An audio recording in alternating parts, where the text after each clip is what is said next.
वह की बड़ी खबरों के साथ मैं हूं रीनू यादव। सबसे पहले बात करेंगे बड़ी खबर की। सीधी से मिल रही है। महिला के साथ गैंगरेप की घटना सामने आई है, जहां महिला की हालत काफी गंभीर बताई गई है। रीवा में इलाज जारी है। 3 आरोपियों के खिलाफ मामला दर्ज कर लिया गया है।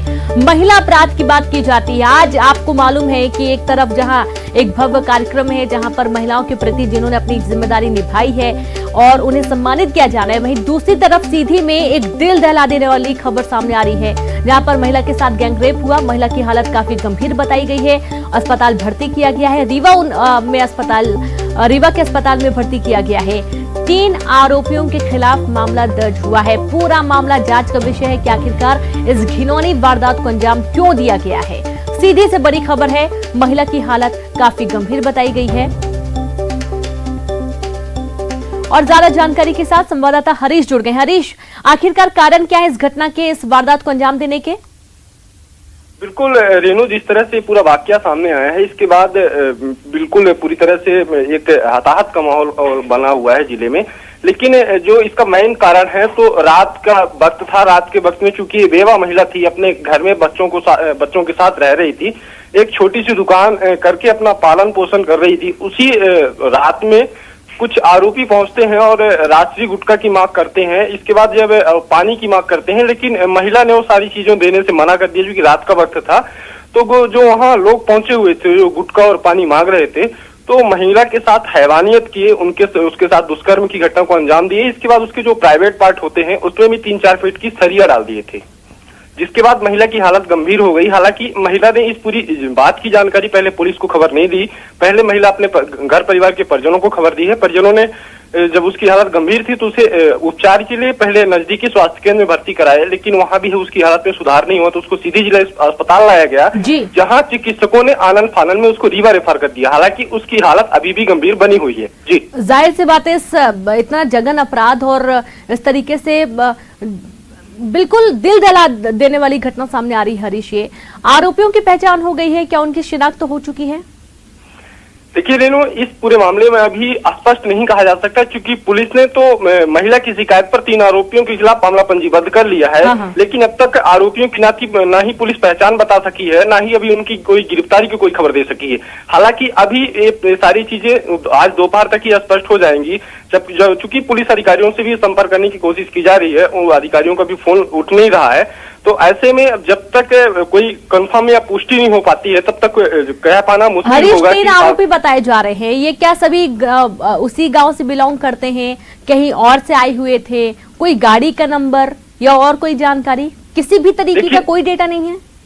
देखिए रेनू, जिस तरह से पूरा वाकया जो सामने आया है, इसमें जो आरोपियों की जो वहां तक बात है, तो आरोपी उसी गांव के हैं, चूंकि उसी गांव के हैं, और महिला भी उसी गांव की है। चूंकि बेवा महिला थी, एक झुंगी झोपड़ी में रह रही थी और दुकान चला के अपना जीवन यापन कर रही थी। तो जो आरोपी हैं वो सबके सब शराब के नशे में थे। चूंकि देर रात का मामला है, वहां उससे पानी मांगे हैं, रात्रि गुटखा मांगे हैं। जब वो महिला ने, चूंकि रात का वक्त था, वो देने से मना कर दी, चूंकि डर रही होगी, तब ये तीनों आरोपियों ने मिलकर हैवानियत को अंजाम दिया है। इसमें सबसे बड़ी बात और अहम बात यह है रेनू, कि महिला जो है, तो महिला के जो गुप्तांग अंग है, उसके अंग में 3 से 4 फीट की सरिया डाल दी जाती है। लेकिन महिला इस बात की जानकारी अपने घर परिवार वालों को नहीं बता पाती है। लेकिन जब महिला की हालत गंभीर हो गई, जब उस पर नहीं छुपाया जा सका, तब उसकी जानकारी अपनी बड़ी बहन को दी है। तब बड़ी बहन ने उसको ले जाके हॉस्पिटल में भर्ती कराया है। जी, बहुत हैरान करने वाली ये अपराध सामने आया है। हरीश, पुलिस अधिकारियों से कोई बातचीत हो पाई है? किस तरीके से आरोपियों को पकड़ने की कोशिश रहेगी? महिला की क्या स्थिति बनी हुई है? परिजनों का क्या कुछ कहना है इस पूरे मामले पर? देखिए रीनू, पुलिस अधिकारी तो अभी इस पूरे मामले पे कुछ कहते नजर नहीं आ रहे हैं। सबके सब अभी इस पूरे मामले में बचते नजर आ रहे हैं। हालांकि जब से इस मामले की खबर लगी है, तब से लगातार पुलिस अधिकारियों से संपर्क करने की कोशिश की जा रही है, लेकिन पुलिस अधिकारियों से अब तक बिल्कुल हम भी संपर्क करने की कोशिश कर रहे हैं, लेकिन संपर्क हो नहीं पा रहा है। हरीश, नजर बना के रखे, आगे भी आपसे अपडेट लेते रहेंगे। बहुत शुक्रिया तमाम जानकारी के लिए। तो महिला की हालत काफी गंभीर है, रीवा रेफर किया गया, रीवा में इलाज जारी है। लेकिन जिस तरीके से 3 आरोपियों ने इस जघन अपराध को अंजाम दिया है, बहुत दिल दहला देने वाली घटना सामने आई है। अब इस पर सख्त एक्शन लिए जाने का मामला है। परिजन भी काफी आक्रोशित हैं। हालांकि महिला काफी शर्माई हुई थी, उसने पहले नहीं बताया। जब उसकी हालत ज्यादा खराब हुई है, तब उसने अपनी बड़ी बहन को बताया कि उसके साथ किस तरीके का कुकृत्य हुआ है, और उसके बाद उसे तुरंत अस्पताल भर्ती किया गया। और जशपुर से बड़ी खबर है। हाथी के हमले में 3 लोगों की मौत का मामला सामने आया है। पत्थलगांव वन परिक्षेत्र में हमला हुआ। झिमकी में एक परिवार के 2 लोगों की मौत हो गई है। सरई टोला में एक व्यक्ति की मौत हुई। वन अमला मौके पर पहुंचा है। आपको बता दें, जिस तरीके से हाथियों का आतंक बना हुआ है, अब हाथियों के आतंक के चलते लोगों के अंदर डर का माहौल भी है।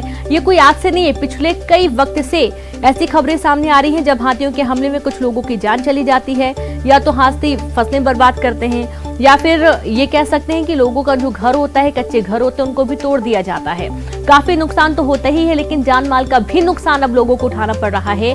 पत्थलगांव वन परिक्षेत्र का पूरा मामला है, जहां पर हाथियों ने हमला कर दिया। एक ही परिवार के 2 लोगों की मौत हुई है और एक अन्य व्यक्ति की भी मौत हुई है। सरई टोला में एक व्यक्ति की मौत का मामला सामने आया है। वन अमला मौके पर पहुंचा है। कई सारे दावे हालांकि वन विभाग की तरफ से भी किए गए थे कि प्रशिक्षित हाथियों को बुलाया जाएगा, इन्हें जंगल की तरफ ले जाया जाएगा, लेकिन ऐसा कुछ भी नहीं हुआ है। हाथियों का जो आतंक है वो लगातार बरकरार है।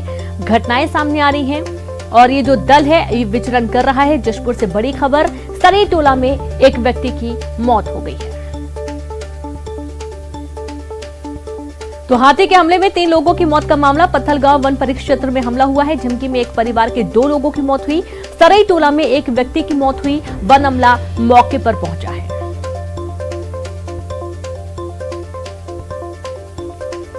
ज्यादा जानकारी के साथ जशपुर से संवाददाता दीपक सिंह जुड़ गए हैं। दीपक, बार बार हाथियों के हमले हो रहे हैं, कभी फसलों पर, कभी घर पर, अब लोगों पर भी। रीनू, मैं आपको बताऊं कि पत्थलगांव वन परिक्षेत्र में पिछले 1 हफ्ते से हाथियों का आतंक जारी है। हाथी आए दिन जो है लोगों की फसलों बर्बाद कर रहे हैं, लोगों के घरों को तोड़ रहे हैं।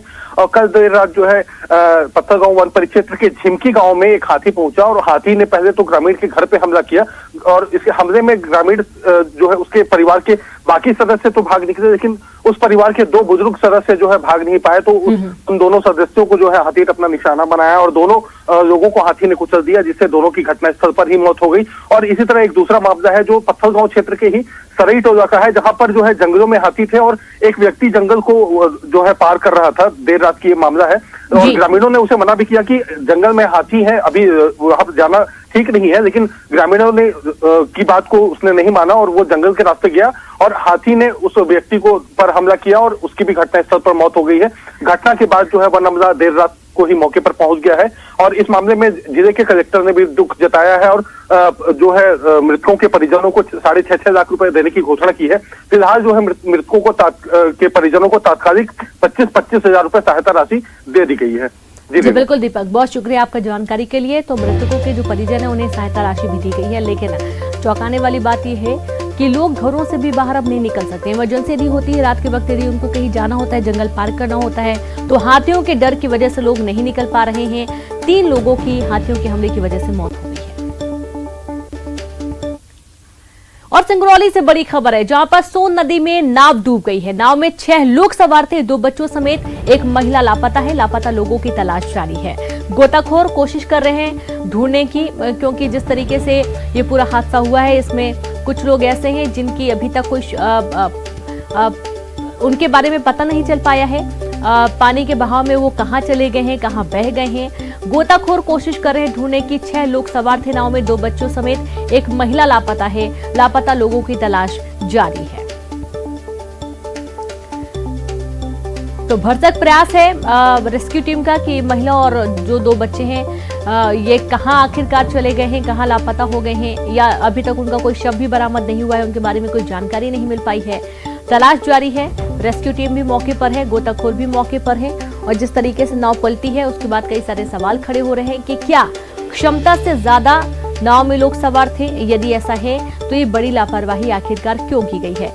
अब कई बार लगता है अब कि ये बहुत आसान है, लेकिन जब संसाधन नहीं होते हैं, लोगों को एक छोर से दूसरे छोर जाना होता है, तो उन्हें एक छोटी सी नाव के सहारे भी पानी को पार करते हुए निकलना होता है। और कई बार होता है तेज बहाव में नाव पलट जाती है। और ऐसे ही कुछ हादसा ये भी सामने आया है, जहां पर एक नाव में 6 लोग सवार थे।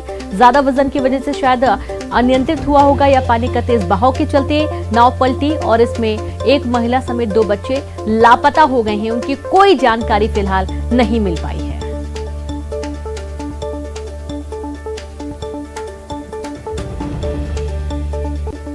तो सोन नदी में नाव डूबी है। सिंगरौली से आपको बड़ी खबर दे रहे हैं। नाव में 6 लोग सवार थे। महिला समेत 2 बच्चों की तलाश जारी है। इनका कोई अता पता नहीं है और लापता लोगों की तलाश में रेस्क्यू टीम मौके पर है, गोताखोर मौके पर है। कोशिश की जा रही है ढूंढने की। कोई शव भी बरामद नहीं किया गया है। जिस वक्त नाव पलटी थी, हड़कंप की स्थिति थी, हाहाकार मचा हुआ था, तो कोई देख नहीं पाया कि आखिरकार महिला और 2 बच्चे किस तरफ चले गए। और यही कारण है कि काफी मशक्कत, काफी मेहनत करनी पड़ रही है गोताखोरों को महिला और 2 बच्चों को ढूंढने के लिए।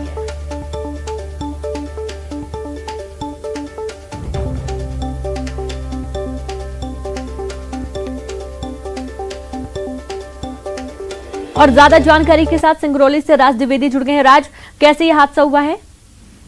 रेनू, असल में ये पूरा जो मामला है असल में नाव पलटने की वजह से हुआ है। ये एक ही परिवार के लोग थे और चितरंगी इलाके के जो गढ़वा थाना क्षेत्र में जो सोन नदी है, सोन नदी के एक पार से दूसरे पार्ट की तरफ ये लोग आ रहे थे नाव में सवार होकर के। नाव में कुल 6 लोग सवार थे जी। नाव अचानक बीच धार में, चूंकि काफी नदी का जो पार्ट है, सोन नदी का काफी चौड़ा पार्ट है, और इस बीच धार में जब ये नाव पहुंची है तो अनियंत्रित होकर के पलट गई।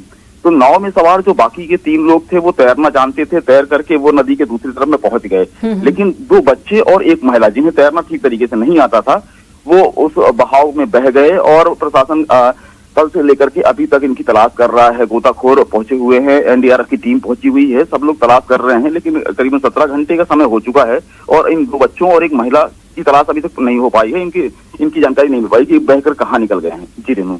जी बिल्कुल। तो क्या कोशिश की जा रही है इन्हें ढूंढने की? राज, अभी कल रात से ही जो गोताखोर हैं, गोताखोर बनारस से भी गोताखोर बुलाए गए हैं। तो सिंगरौली के लोकल जो गोताखोर हैं उनकी मदद ली जा रही है। होमगार्ड के जवान वहां पे हैं, पुलिस के आला अधिकारी और प्रशासन के लोग भी मौजूद हैं और उनकी तलाश तो की जा रही है। क्योंकि नदी का बहाव भी तेज है और जो पार्ट है, पार्ट भी काफी चौड़ा पार्ट है नदी का, तो इसे तलाशने में दिक्कत आ रही है कि कहाँ तक पहुंच गया हूँ। लेकिन तलाश अभी भी प्रशासन कर रहा है। रात में भी करीबन पूरी रात लगभग तलाश। चलिए बिल्कुल राज, आप नजर बना के रखें, आगे आपसे जानकारी लेंगे। बहुत शुक्रिया आपका तमाम जानकारी के लिए। तो देर रात का ये पूरा हादसा है, अभी भी तलाश जारी है। देखना होगा कि कितना और वक्त लगेगा। 3 लोग नदी तैरकर अपनी जान बचा ली, लेकिन महिला और 2 बच्चे पानी में डूब गए हैं। उनकी कोई अभी तक पहचान नहीं हो पाई कि आखिरकार वो कहाँ है। और एक राहत भरी खबर है बालोद से। बर्ड फ्लू को लेकर राहत भरी खबर है। पोंडी गांव में कौवों की मौत हुई थी। मौत मामले में कई सारे सवाल खड़े हुए थे। बर्ड फ्लू की आशंका जताई गई थी और इसको लेकर सैंपल भेजे गए थे। तो जो जांच रिपोर्ट है वो नेगेटिव आई है। भोपाल में जांच के लिए भेजे गए थे सैंपल। कौवों की मौत का कारण स्पष्ट नहीं है। 210 मुर्गियों की मौत मामले में भी जांच रिपोर्ट आना भी बाकी है। तो जब 210 मुर्गियों की मौत हुई तो उसमें से भी 10 मुर्गियों के जो सैंपल हैं वो लिए गए हैं। अब इसके बाद डर और ज्यादा बढ़ गया था, क्योंकि उसके पहले 16 कौवों के शव बरामद किए गए थे और मुर्गियों की मौत से ये आशंका थी कि बर्ड फ्लू का कहर बरपा है, इस वजह से मुर्गियों की मौत हुई है। लेकिन कौवों की मौत के कारण जो कि जांच रिपोर्ट आई उसमें नेगेटिव है। बर्ड फ्लू के जैसा कोई भी खतरा नहीं है। अभी मुर्गियों की मौत के कारणों के जो सैंपल भेजे गए हैं उनके कारणों का भी तक पता नहीं चल पाया है। जब रिपोर्ट आएगी तो क्लियर होगा कि आखिरकार मुर्गियों की जो मौत है वो किस कारण से हुई है। हो सकता है ठंड की वजह से भी होगी, लेकिन जिस तरीके से पक्षियों की लगातार मौत हो रही है, लोगों के अंदर डर का माहौल है कि बर्ड फ्लू की चपेट में आने की वजह से हो सकता है इनकी मौत हो रही है। तो फिलहाल राहत भरी खबर है। पोंडी गांव में कौवों की मौत का मामला, जहां पर दर्जनों कौवों की मौत हो गई थी और एक साथ मौत के चलते लोगों के अंदर डर का माहौल था। बर्ड फ्लू की आशंका जताई जा रही थी, लेकिन अब ये स्पष्ट हो चुका है जांच रिपोर्ट में। जांच रिपोर्ट नेगेटिव आई है। बर्ड फ्लू से इनकी मौत नहीं हुई, इनकी मौत का कारण कुछ और है। अब उसकी भी जांच की जा रही है कि आखिरकार कौवों की मौत किस कारण से हुई है। 210 मुर्गियों की भी मौत हुई थी, जिनमें से 10 मुर्गियों के सैंपल लिए गए थे, बाकियों को दफना दिया गया था। अब मुर्गियों के सैंपल लिए जाने के बाद रिपोर्ट आना बाकी है और रिपोर्ट आने के बाद ही साफ हो पाएगा कि आखिरकार मुर्गियों की मौत के असल कारण क्या है।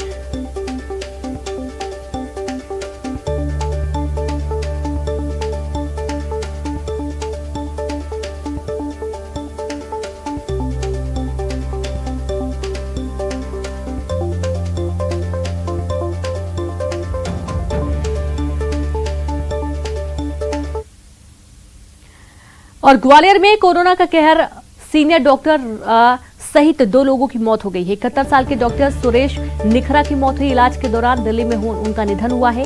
जिले में मौत का आंकड़ा 212 पहुंच गया है। कोरोना के 17 नए मरीज मिले। पॉजिटिव मरीजों का आंकड़ा अब 16,000 के पार हो चुका है और अब तक 15,698 लोग डिस्चार्ज भी हो चुके हैं। तो ग्वालियर से बड़ी खबर है, जहां पर कोरोना का कहर के चलते जिले में मौत का आंकड़ा 212 पहुंच चुका है और इसी दौरान देखा गया है कि गंभीर हालत में 71 साल के सीनियर डॉक्टर को दिल्ली भर्ती किया गया था, सुरेश निखरा, जिनका निधन हुआ है। दिल्ली में उन्होंने अंतिम सांस ली। जिले में मौत का आंकड़ा 212, कोरोना के 17 नए मामले फिर से सामने आए हैं और 16,000 के पार अब मामले हो चुके हैं और अब तक 15,698 लोग डिस्चार्ज हो चुके हैं। तो ये रायपुर से खबर है, कोरोना स्ट्रेन 2 की रिपोर्ट नहीं मिली। जी हां, 12 दिनों बाद भी छत्तीसगढ़ को नहीं मिली रिपोर्ट। स्ट्रेन 2 सैंपल की जांच रिपोर्ट 19 दिसंबर को 70 सैंपल जांच के लिए पुणे लैब भेजे गए थे। राज्य से 10 और एम्स के 60 सैंपल शामिल थे। इसमें देश में स्ट्रेन 2 के 82 मरीजों की पुष्टि हुई है और आज प्रधानमंत्री की बैठक में टीएस सिंहदेव रख सकते हैं बात। जांच के लिए नए सैंपल भी नहीं भेजे जा रहे पुणे लैब। तो इस तरीके से स्ट्रेन 2 की जो आशंका बनी हुई थी, इनमें से कुछ सैंपलों की पुष्टि हुई है, लेकिन आज जो बातचीत होगी उसमें स्वास्थ्य मंत्री टीएस सिंहदेव भी अपनी बात प्रधानमंत्री के सामने रख सकते हैं।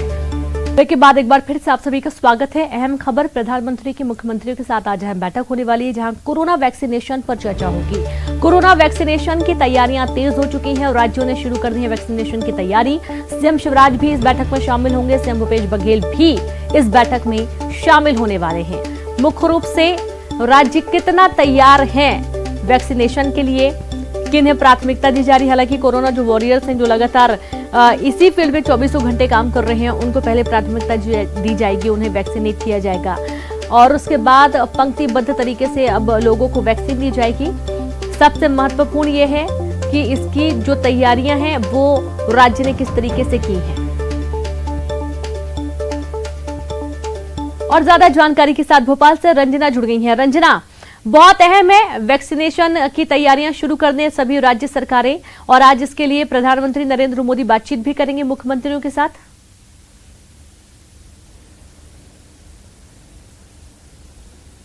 जी रेनू, बिल्कुल वैक्सीनेशन का जो ड्राई रन है वो पूरा हो चुका है और ड्राई रन के बाद अब 16 जनवरी से जो डोज हैं वो लगाए जाने स्वास्थ्य कर्मियों को। लेकिन उससे पहले राज्यों की क्या क्या तैयारियां हैं, किस स्तर पर इसका वितरण किया जा रहा है, टीकाकरण से पहले राज्यों की तैयारियों को परखने के लिए प्रधानमंत्री नरेंद्र मोदी तमाम मुख्यमंत्रियों से चर्चा कर रहे हैं, जिसमें मुख्यमंत्री शिवराज सिंह चौहान से भी चर्चा होगी और टीकाकरण की तैयारियों को लेकर जो जानकारी है वो ली जाएगी कि आखिर किस स्तर पर मध्य प्रदेश में स्वास्थ्य कर्मियों के साथ तमाम जो स्वास्थ्य विभाग के कर्मचारी हैं उनको टीकाकरण किया जा रहा है, उसको लेकर किस तरह से वितरण किया जा रहा है, किस तरह से राज्यों ने अपनी तैयारियां की हैं। हालांकि भोपाल, इंदौर, जबलपुर और ग्वालियर में सबसे पहले जो डोज हैं वो आने वाले, लेकिन इसके साथ ही जो अन्य जिले हैं वहां पर भी टीकाकरण की तैयारियां की जा रही है और इन्हीं के जरिए जो टीकाकरण है वो अन्य जिलों टीके हैं जो अन्य जिलों में पहुंचाए जाएंगे। वैक्सीनेशन की तमाम तैयारियों को लेकर आज पीएम सीएम से रिपोर्ट लेंगे और तमाम जो बातें हैं वो आज इस बीसी के जरिए सामने निकल कर आएंगी कि किस स्तर पर मध्य प्रदेश की तैयारियां वैक्सीनेशन को लेकर हैं। रेनू, चलिए, बिल्कुल, बहुत शुक्रिया आपका रंजना तमाम जानकारी के लिए। तो किस तरीके की तैयारियां वैक्सीनेशन को लेकर हैं राज्यों की, इन तमाम चीजों को लेकर बातचीत होगी। साथ ही कोरोना काल के कारण अधिकतम काम अब डिजिटली ही किए जा रहे हैं और इसी बीच अब केंद्र सरकार द्वारा स्टार्टअप को लेकर बड़े समिट का आयोजन किया जा रहा है। प्रधानमंत्री नरेंद्र मोदी ने सोमवार सुबह ट्वीट कर युवाओं से इस कार्यक्रम में भाग लेने को कहा। पीएम मोदी ने अपने ट्वीट में लिखा, अब जब सभी इवेंट वर्चुअली हो रहे हैं, इससे हमारे युवाओं को कई देशी और विदेशी फोरम में हिस्सा लेने का मौका मिल गया है। ऐसा ही एक मौका 15 से 16 जनवरी को प्रारंभ में मिलेगा। मैं युवाओं से अपील करता हूं कि वो इसमें हिस्सा लें। खबर ग्वालियर से, व्यापम घोटाले के आरोपियों की जमानत याचिका पर सुनवाई। आरोपियों की अग्रिम जमानत याचिका पर आज सुनवाई होगी। हाईकोर्ट की ग्वालियर खंडपीठ में होगी सुनवाई। भोपाल के निजी मेडिकल कॉलेज में सरकारी कोटे की सीटें बेचने का मामला है और घोटाले में 60 लोग हैं आरोपी। सीबीआई ने गुरुवार को व्यापम घोटाला मामले में विशेष न्यायालय में पेश किया था चालान। तो तो आज अहम सुनवाई होने जा रही है। अग्रिम जमानत याचिका पर आज सुनवाई होगी और ज्यादा जानकारी के साथ संवाददाता सुशील जुड़ गए हैं। सुशील, आज अहम सुनवाई होने जा रही है व्यापम घोटाला मामले को लेकर। बिल्कुल, देखिए आज व्यापम घोटाला 2011 का जो था उस मामले में आज हाई कोर्ट की ग्वालियर खंडपीठ में एक महत्वपूर्ण अग्रिम जमानत याचिका पर सुनवाई होना है। दरअसल गुरुवार को सीबीआई ने पूरक चार्जशीट विशेष न्यायालय में पेश की थी, जिसमें व्यापम घोटाला 2011 के मामले में 60 आरोपी बनाए गए थे और यही वजह है कि जो आरोपी बनाए गए थे उन्होंने पहले ही अग्रिम जमानत याचिका हाई कोर्ट की ग्वालियर खंडपीठ में दायर की थी। दरअसल भोपाल के एक निजी कॉलेज द्वारा जो सरकारी कोटे की सीटें थी उन सीटों को बेचने का मामला था और इसी मामले को लेकर करीब 60 से ज्यादा आरोपी हैं और इनमें से अधिकांश आरोपियों ने हाई कोर्ट की ग्वालियर खंडपीठ में अग्रिम जमानत के लिए याचिका दाखिल की थी और आज उस अहम याचिका पर सुनवाई होना है। अब देखना यह है कि हाई कोर्ट क्या इन आरोपियों को अग्रिम जमानत देती है या फिर जो विशेष न्यायालय में अब चालान पेश किया गया है उसकी सुनवाई होती है, तो उस मामले तक हाई कोर्ट इंतजार करती। तो कहीं ना कहीं हाई कोर्ट के आज के रुख के बाद ये तय हो पाएगा कि इन आरोपियों को अग्रिम जमानत मिल पाती है या फिर इन्हें आगे आने वाले समय में जेल जाना होगा। जी बिल्कुल, बहुत शुक्रिया आपका सुशील तमाम जानकारी के लिए। तो इन्हें राहत मिल